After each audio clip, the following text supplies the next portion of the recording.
ಭಗವಂತನೇ ಕನ್ಫ್ಯೂಸ್ ಆಗ್ಬಿಡ್ಬೇಕು, ನಾನು ಏನು ಕೊಟ್ಟರು ಹಾಯಾಗಿದ್ದಾನಲ್ಲಪ್ಪ ಇವನು ಅಂತ. ಹಂಗೆ ಬಾಳಬಾರ್ದು. ಸುಖವನ್ನೇ ನೀರೆಂದು ಎಂದು ಕೇಳೆಂದಾನು ರಾಘವೇಂದ್ರ. ಮುನ್ನ ಮಾಡಿದ ಪಾಪ ಯಾರ ತಾತನ ಗಂಟು ನೀನೇ ಹೇಳು ರಾಘವೇಂದ್ರ. ಎಲ್ಲಿದ್ದರೇನು ನಾ, ಹೇಗಿದ್ದರೇನು ನಾ ರಾಘವೇಂದ್ರ.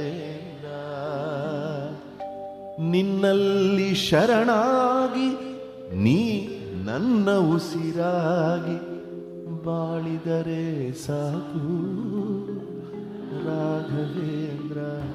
ಪೂಜ್ಯಾಯ ರಾಘವೇಂದ್ರಾಯ ಸತ್ಯಧರ್ಮರತಾಯ ಚ ಭಜತಾಂ ಕಲ್ಪವೃಕ್ಷಾಯ ನಮತಾಂ.